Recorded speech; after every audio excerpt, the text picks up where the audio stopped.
ট্রেনের বর্জ্য কোথায় যায় জানেন? কি হয় এসব দিয়ে? আগে যখন মানুষ ভারতীয় ট্রেনগুলিতে মলত্যাগ করতো, সেই মল সরাসরি লাইনের ওপর পড়তো। এর ফলে রেল স্টেশন এবং রেল লাইনে নোংরা ছড়িয়ে পড়তো, যা শুধু দুর্গন্ধই ছড়াতো না, পরিষ্কার পরিচ্ছন্নতা বজায় রাখাও অত্যন্ত কঠিন করে তুলতো। কিন্তু সময়ের সঙ্গে সঙ্গে ভারতীয় রেল টয়লেট ব্যবস্থায় বড় পরিবর্তন আনে এবং ট্রেনের টয়লেট আধুনিক প্রযুক্তি ব্যবহার করা শুরু করে। আগে যখন ট্রেন কোনো স্টেশনে দাঁড়াতো, তখন যাত্রীদের বলা হতো যেন তারা ট্রেন দাঁড়ানোর পরে টয়লেট ব্যবহার না করেন।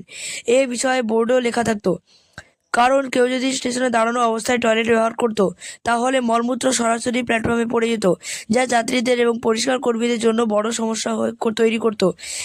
এই সমস্যা সমাধানের জন্য রেলওয়ে একটি নিয়ন্ত্রিত নির্গমন ব্যবস্থা, কন্ট্রোল ডিসচার্জ সিস্টেম চালু করে, যা কিছুটা হলেও পরিস্থিতির উন্নতি ঘটায়। কারণ এই ব্যবস্থায় মলমূত্র শুধুমাত্র তখনই নির্গত হতো যখন ট্রেনের গতি ঘন্টায় 30 কিমি অতিক্রম করত। এর ফলে স্টেশনগুলি পরিষ্কার থাকতো, কিন্তু রেল লাইনে মলমূত্র ছড়িয়ে পড়ার সমস্যা একই রকম রয়ে যেত। এই গুরুতর সমস্যার মোকাবিলায় ভারতীয় রেলওয়ে একটি বড় পদক্ষেপ গ্রহণ করে।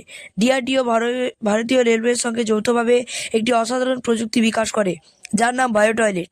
বায়ো টয়লেটে মানব বর্জ্য একটি বিশেষ চেম্বারে সংগ্রহ করা হয়, যেখানে একটি নির্দিষ্ট প্রকারের ব্যাকটেরিয়া থাকে, যার নাম অ্যানারোবিক ব্যাকটেরিয়া। এই ব্যাকটেরিয়া মলমূত্রকে ছোট ছোট অংশে ভেঙে জল ও বায়োগ্যাসে রূপান্তরিত করে। এই প্রক্রিয়াটি দুর্গন্ধ ছাড়াই সম্পন্ন হয়, যার ফলে চারপাশের পরিবেশ পরিষ্কার থাকে। আপনি কি এটি জানতেন? কমেন্টে লিখে জানাবেন।